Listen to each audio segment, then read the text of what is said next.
Shalom, everybody. Welcome to this week's Journey Through Torah. This week is Parsha Nitzavim. You are standing. It's Deuteronomy 29:10 to 30:20. And the idea here is all the people are at the mountain, and Moshe is speaking to them, not just about the physical land they're going into. Last time we talked about the fulfillment of the promise of actually going into the land. That's a physical promise, but there are also spiritual promises that are given for covenant. And that's some of the things we see this week, that Yahweh is asking us to stand in covenant with him. What does that mean to stand in covenant? Walk in covenant. What does it mean to walk in covenant? Uphold covenant. See, if none of these other terminology sounds, fair to you, how about uphold covenant? You keep covenant by upholding it. You keep covenant by doing what the terms of the covenant were. See, you uphold the covenant when you are mindful of it and mindful of what is put before you and the commitments and the vows that you had made to that. We see this as well in this week in Deuteronomy 29:9, where it says, "You are standing here today, all of you, before Adonai your God." Nitzavim is the word there for standing. Now, a lot of times in the scripture, we use amad for stand, omdim, like you are standing, but there's a difference. It's not just like physically you're all just kind of standing around. No, Nitzavim is standing with a purpose. There is a purpose for you being here. Okay, it's not just you're just kind of hanging out. There is a purpose for what's happening here. But a couple other places where this word is used is in Isaiah 3:13, where it says, "Adonai arises to contend a case. He stands to judge the people." See that? When Yahweh is standing to judge the people, again, there's a purpose for this standing. It's Nitzavim that's used there. And in Psalm 82:1 says, "Elohim stands in the divine assembly." See, that Nitzavim, that's given there as well. Natzav is the word that's used. And so the idea is we are all supposed to stand before the Lord our God. And it's kind of interesting. As in many places, as you approach the Torah scroll, where they house the Torah scroll in the ark there, a lot of times it's written above it says, "Know before whom you stand." And it is the idea of, as we approach him, yes, we bow, yes, we kneel, yes, we reverence and worship. But at the same time, we can stand not just because of who we are, but because of the covenant position that he has given to us. So we can stand in what he has given us. We can be firm. We can be solid. We can have hope. And these are the things that Israel is being called to in this time. Okay? So Deuteronomy 29:9 says, "You are standing today, all of you," not just the men, not just the adults. No, all of you. All of Israel was important to Yahweh, and all of Israel had to collectively and individually have this affirmation of covenant, that I as an individual will walk out my covenant relationship with you, Yahweh, and in doing so, I acknowledge my relationship with my brothers and sisters as well. So you are standing here, all of you, the heads of your tribes, your elders, your officials, all the men of Israel, your women, your wives, the outsider within your camps. Each of you is to cross over into covenant of Adonai your God that he is cutting with you today and into his oath. See that? Each person that's there. And he even says, and even the outsider that is there. See, there were those who were not born Israel who were also brought in to be part of this covenant promise with Israel that Yahweh made. So, we have a place and a decision of covenant that we are supposed to do. It says, "You are all standing here today," verse 12, "in order to confirm you today as his people. So he will be your God, just as he promised you, and just as he swore to your fathers, to Abraham, Isaac, and Yaakov. Not with you alone am I cutting this covenant and this oath, but with whomever is standing here with us today before Adonai our God, and whomever is not here with us today." See that? So this is given for everyone who was there and for all time to come. Much like a tree. You plant a tree, the roots go deep, and the tree grows big, and the trunk grows big, and the branches come out. Well, the branches and the leaves and all these other things weren't there when the tree was planted. But you better believe that the nourishment and the promise and the life and the water and the sun and the soil and everything that was there for the seed is what's equipping the rest of the tree. Same thing for us. Okay, we have a place of covenant relationship with Yahweh, and this covenant was given long ago, but the provision for it still stands today. Just as it did at the beginning, it still stands with us today. And we have to make that decision of what we're going to do here. Okay, so back to this idea of who is standing. All are standing before Yahweh. Question is, are you going to make the decision to have covenant and to help pass on, perpetuate covenant, life? Walk in his ways, teach it to your children, right? We see this in Deuteronomy 29:21, where it says, the following generation, that's Hador, that's the generation, Ha'aharon, the following generation, your children who rise up after you, and the foreigner who comes from a distant land. So consider this, where it says the following generation, your children who rise up after you, and the foreigner from a distant land, all of this are supposed to call and stand before Yahweh in a place of entering into covenant with him. Something else that's interesting, Dor Ha'aharon, the following generation, can also be read as the last generation. So even the last generation, with foreigners coming from all over the world, are coming in to come and have a place of covenant relationship with Yahweh. Deuteronomy 5:1-3 says, Moshe called to all Israel and said, hear, O Israel, the statutes and the ordinances that I'm speaking in your hearing today. Learn them and make sure to do them. Adonai our God cut a covenant with us in Horeb. Not with our fathers has Adonai cut this covenant, but with us, all of us alive here today. And not all who were alive at this point, guys, consider this, not all who are alive here at this point were at Horeb. So this also implies the continuance of covenant from generation to generation to generation, right? Because the covenant was agreed and entered into, not just for you, but for your generations that follow after you. So what was the purpose of standing here today? To affirm covenant, to confirm you today as his people. Today you have made these decisions. Today you are set apart. You are here to cross over into covenant. When you cross over into covenant, you have these promises that he has given to you, and you're going to go into the land that was given to Abraham, Yitzhak, and Yaakov. You were given promises there in the physical realm, but even in the spiritual, you have a continuance of covenant that you can pass on and on and on. Not with you alone, but all who stand with us. All who stand with the people of Yahweh. One people called by his name. Romans 11:17-18 says, some of the branches were broken off, and you, being a wild olive, were grafted in among them and became a partaker of the root of the olive tree with its richness. Do not boast against the branches. But if you do boast, it's not you who support the root, but the root supports you.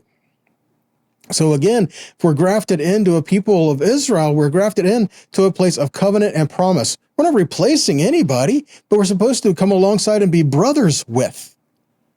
And how do we do this? Yeshua, guys. Yeshua is our great shepherd that brings us all in to be one people in one land and called by one name. Matthew 15:24, Yeshua says, I was sent to the lost sheep of the house of Israel. Luke 15:4-7, Yeshua says, though he has 100 sheep and one goes away, is he not going to go after the one? No, he leaves the 99 to go after the one, and he brings them back. And even in this, guys, we have the idea that there's times when the one's going to leave. There's times when it's going to go away, sometimes just by wandering, sometimes just by going off whatever, but then other times throughout the history of Israel because of exile, because of idolatry, because of rebellion. They would be cast into the world.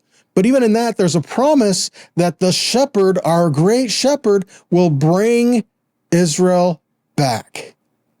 Moshe prophesies this exile, and he says that the people are going to say, why has Yahweh treated these people so bad? Consider that for a minute. When the people are rebellious and in idolatry, not listening to Yahweh, walked away from him, turned away from him, and when they're disciplined for that, and when bad things happen to them, then people are going to say, why did God do this to these people? No, you walked away from him, and then all these things are a result of these things that you walked away from him. Okay? But this is what happens. They forsook the word of Yahweh. This is what's given. They forsook the word of Yahweh. They walked away from his teachings. They walked away from his ways. And Moshe warned them that if they broke covenant, that they would receive desolation exile, curses, captivity. All of this would happen if they broke covenant. But yet, even in the midst of that, there was promise of hope and return. Deuteronomy 29, 24 through 26 says, all the nations will say, why has Yahweh done this to the land? What caused the heat of this great anger? And then the people will say, it is because they abandoned the covenant of Yahweh, the God of their fathers, which he made with them and brought them out of the land of Egypt. And he went and served other gods and worshiped them, gods whom they had not known and whom he had not allotted to them. And Yahweh uprooted them from their land in anger and fury and great wrath and cast them into another land as they are this day. And the secret things belong to Yahweh our God, but the things that are revealed belong to us and our children forever, that we may do all the words of this law. So kind of interesting. Is there more we could look here to be revealed? There, guys, there's always more to be revealed there, okay? First off, let's start back up and start with this. Verse 28, where it says, Yahweh uprooted them and cast them into another land as it is this day. The word for and cast them is vayishlachem, and in the Torah, it's written very uniquely. Okay, let's put it that way. The word is shalach, which is also where we get the word shaliach, which means what we call as apostles, right? Yeshua's apostles. Shaliach is ones who were sent. So shalach is to send, to go forth, to sow, like S-O-W, to sow, and so this is what Yahweh says. So because of this, I will sow them into another land, not just exile them and kick them out, but sow them, plant them in other lands. But the interesting thing about this word is in the center of that word is the lamed that is written larger than all the other letters. To draw your attention to this lamed that's written in the text. Well, a lamed, it's a shepherd's staff. And lomed is to learn as well. So kind of interesting, as we learn his ways, the great shepherd will bring us back. So even though it says, and I cast them into another land, through the great shepherd, he brings return for us, which we see in other places in scripture as well. Deuteronomy 4:27, and Yahweh will scatter you among the nations, and you will be left few in number among the heathen, where Yahweh shall lead you. And there you will serve gods, the work of men's hands, wood and stone, which neither see, nor hear, nor eat, nor smell. But if from there you will seek Yahweh your God, you will find him, if you seek him with all your heart and with all your soul. So when you are in tribulation, think about this for a minute. So you're going to return to Yahweh. You're going to seek him with all your heart and soul. And when you're in tribulation, and all these things come upon you in the last days, in the latter days, if you turn to Yahweh your God and be obedient to his voice. See, he's saying you're going to return in the last days. When tribulation comes upon you, you're going to turn to Yahweh your God, and you're going to want to hear his voice, and you're going to shema. You're going to do what he says. Ezekiel 34:12 and 13 says, as a shepherd seeks out his flock in the day he is among his sheep that are scattered, so I will seek out my sheep. See that? So his sheep have been scattered, and he says, I will seek out my sheep, just like sheep that are scattered, because we are. And he will bring all of them back. He will deliver from all the places where they have been scattered, and I will bring them out from the people and gather them from the countries, bring them to their own land, and feed them on the mountains of Israel by the rivers and all the inhabited places of the country. Jeremiah 50 verse 6 says, my people have been lost sheep. Their shepherds caused them to go astray. They've turned away on the mountains. They've gone from mountain to hill, and they have forgotten their resting place. Matthew 15:24, again, Yeshua says, but sent to the lost sheep of the house of Israel. And in Matthew 10:6 and 7, Yeshua says, go to the lost sheep of the house of Israel. And as you preach, go, saying, the kingdom of heaven is at hand. So now as you do this, understand, though you've been sent into all the world, Yahweh's bringing his people back home. The great shepherd, Yeshua, is gathering all his people back. Now, verse 29, chapter 29, verse 29 says, the secret things belong to Yahweh our God, but those things that are revealed belong to us and our children forever, that we may do all the words of this law. Interesting things. First off, it says the secret things. The word for secret is satar. Same word we use for Esther. Okay, which means something that is concealed, something that is covered. Doesn't mean it's not there. It doesn't mean it just means you can't see it. It's something, it's covered over, it's hidden. It's there, you just don't see it. Okay? So the secret things, those things that are covered over for now, that you can't see yet, belong to Yahweh God, but those things that are revealed belong to us and our children forever, that we may do them, right? So the word for reveal is the word galah, same word that's used for exiled or to uncover something. See that? So those things that are hidden belong to Yahweh, but those things that are revealed, or those things that are exiled that have been revealed, belong to us and our children, that we may do them, that we may follow through with his word and experience what he's called us to and return to him and his ways.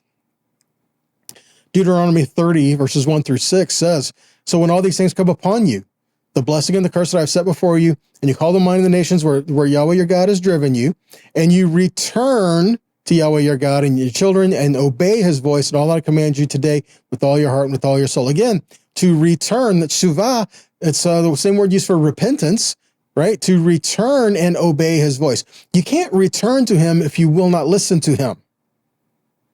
Okay? You can't say, hey, I'm home, and then just leave and not come back. No, see, you return to him and you hear his voice. In John 10:16, Yeshua said, other sheep I have which are not of this fold, I must bring them, and they will hear my voice, and there will be one fold and one shepherd. See? And you shall return. That's what we're supposed to do. We are to return to Yahweh our God. And then in Deuteronomy 30 verse 3, it says, then Yahweh your God will restore your fortunes, have compassion on you, and he will gather you again from all the people where Yahweh your God has scattered you. This promise of return. As you return to Yahweh, he's going to return you to the promises that he had for you and for your ancestors, and to the land he promised to Abraham, Yitzhak, and Yaakov, and all those that would be joined with them. See? So verse 5 says, Yahweh your God will bring you into the land that your fathers possessed, that you may possess it, and he will make you more prosperous and numerous than your fathers. And Yahweh your God will circumcise your heart and the heart of your offspring, so that you will love Yahweh your God with all your heart and with all your soul, that you may live. That's what we're looking at, guys. To have your heart set before Yahweh, to have his word written, engraved on your heart, to write something in your heart. When it says in Jeremiah that I will write my word on your heart, the word for write, katav, it means to engrave. To have the word written within you is to literally have his word inscribed within you. And this is what he's doing for us. As we return to him, he's returning and restoring all those promises to us. And this is because our shepherd has said he has come for you. Again, Yeshua said, my sheep hear my voice. I know them, and they follow me. If we hear his voice, he knows us, and we follow him. Where is he leading us? He's not going to lead us into completely separate places where we have nothing to do with each other. He's going to lead us all, like he said, one flock, one shepherd. He's going to lead us all together into one place where we can worship him wholly in spirit and truth, and where we can have that relationship with him. He is our king. He is our shepherd. And then we will follow him all of our days. He looks out for you. And if something happens, he'll go get you.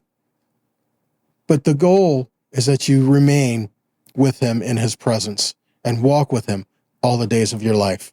As you walk in these promises day by day, you start to realize the truth of them. What I mean by that is this. Sometimes we take a lot of things for granted. And if we pay attention to what Yahweh's doing around us, we'll become more appreciative of what's going on around us and what he is doing in our lives every step of the way. Don't lose sight of the important things. Hear his voice. Walk with him. And continue to be that living in the kingdom that he's called you into. To show forth his light, his presence. Help change the world. And to help show people Yahweh is better than anything else this world has to offer. Let your light shine, all right? So that's all I got for you today, guys. I hope this has been an encouragement to you, and hope challenged you a little bit too. That is the point, right? That the word changes us and encourages us. So if this has been a blessing to you, then please share it. Whatever avenue you watch or you listen to these, please share them, get them out there. If it's been a blessing to you, it's going to bless somebody else, right? So help get these out there. And if this has been a blessing to you, then please consider making a donation so that we can continue to make these and put them out there. We can only do that because you help us to do that. Okay. So if you can help to make a donation, help us keep these moving along, that we would appreciate that and continue to sow into the kingdom to do so. And if you can't do that, then please, like I said before, share it. Help get the word out one way or another. All right. So with that, guys, be blessed, be a blessing, and shalom.